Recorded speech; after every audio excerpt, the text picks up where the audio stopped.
He's going to tell you an amazing story that involves one of our brother veterans. Thank you. Good afternoon. This story started back in '93 and has traveled well over 10,000 miles to make it to this day, and through a lot of hands. Back in 1993, I don't know what possessed me, but I got married again and decided to have children.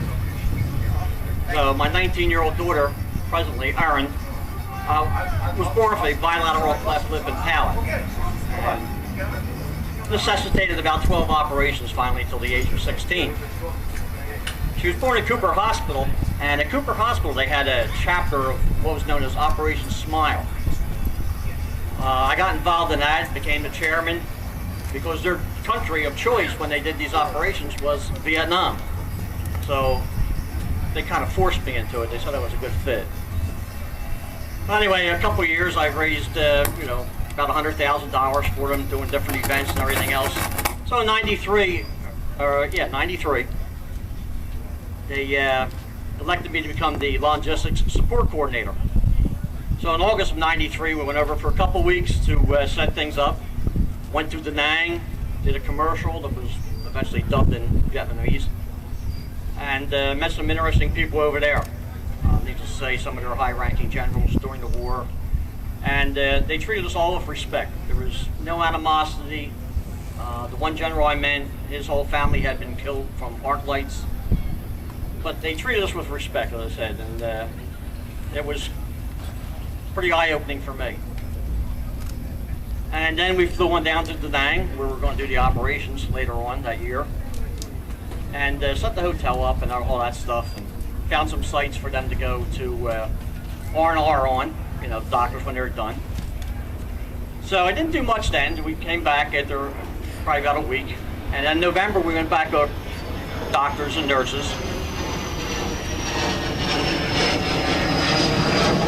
And went to Da Nang and proceeded with the operations. During the nighttime there wasn't a whole lot to do except roam around town. So I was out walking one night and looking at all these different stores in Da Nang, and I saw these dog tags. So they were selling them for like $5 a piece. So, good old Americans, we know how to bargain. So I got them down to $1 a piece. But I came across this one over by China Beach, and I just happened to visit this house. They said massages or something, I don't know.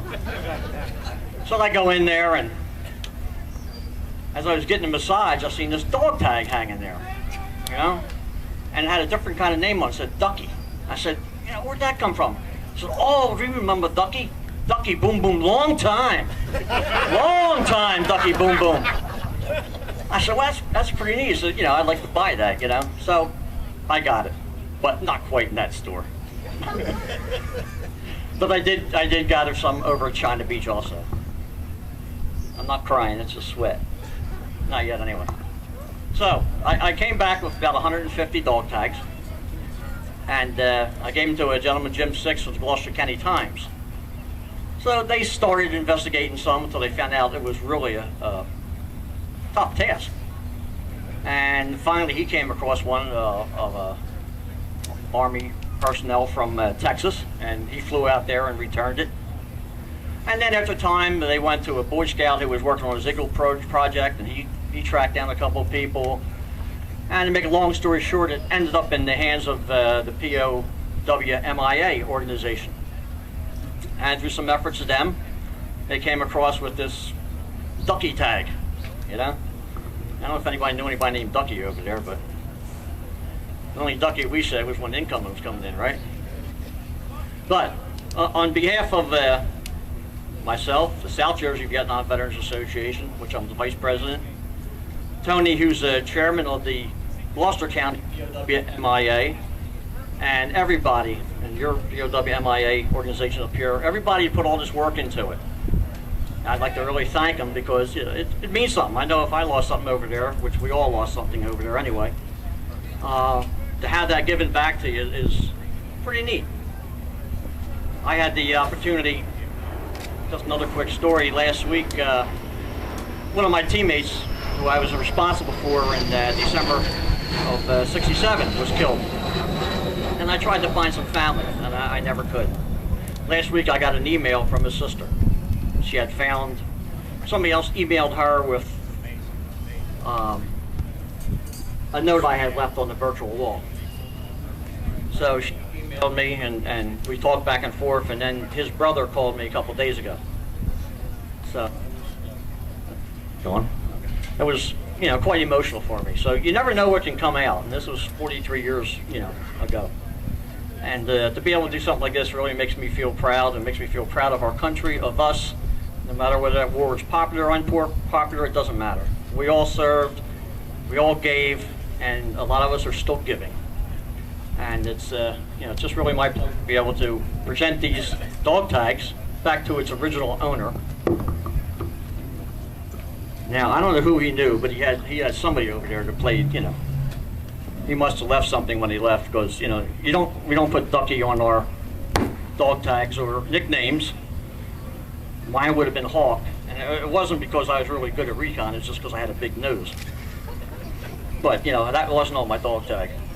But, Ducky, with all pleasure from everybody that worked on this thing, I'd like to present you with your dog tags. They took a long ways, over 10,000 miles to get here today, buddy. Congratulations. Speech. 40 years ago. Thank you, Ray. Thank everybody. Yeah, these did come a long way.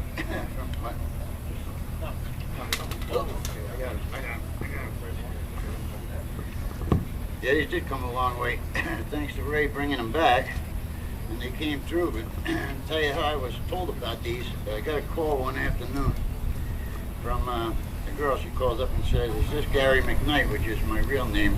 But I'm not known as that. My nickname's been Doc my whole life. I'm not known as Gary. I said, yes I am. She says, were you in Vietnam? And I said, yes, I was.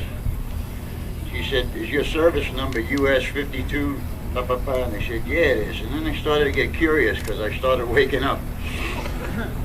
And she started saying, I'm at the POWMIA Awareness Committee down in Gloucester, Jersey, and we have a dog tag down that you lost in Vietnam. So she tells me something like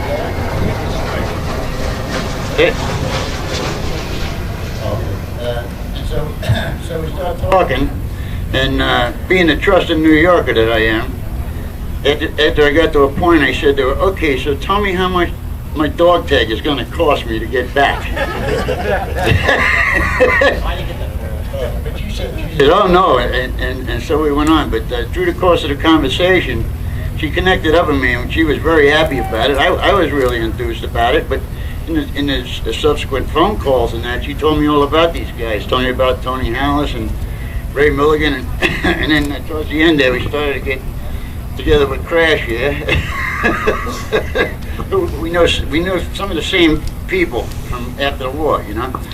But it's been a real surprise to me to get these things back, because 40 years ago, I mean, we lost a lot of stuff there. I lost a lot of friends. We lost our innocence there, and I left my late adolescence there. But just getting these dog tags back gives a little bit of that back to us, and makes us think about all these things that we did lose and make us live for them. Thank you, Ray.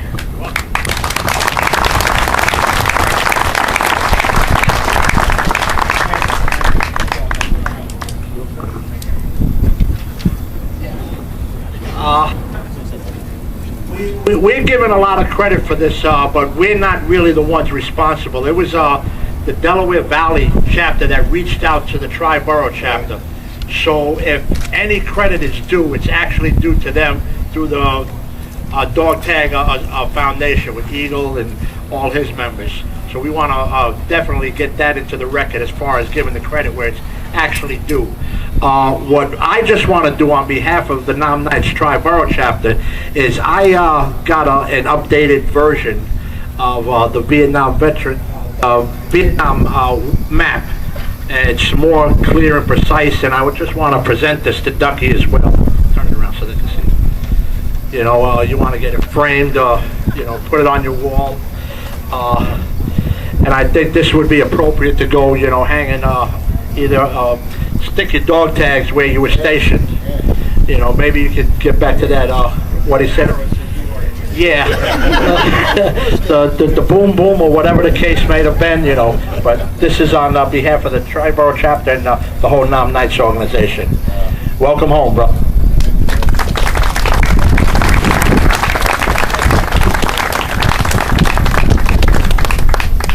The host, so unless you want to hear some stand-up comedy. Thank you very much. I thought you'd appreciate this special moment in the lives of our brother veterans. Thanks for coming out and supporting the show. Enjoy the rest of the day.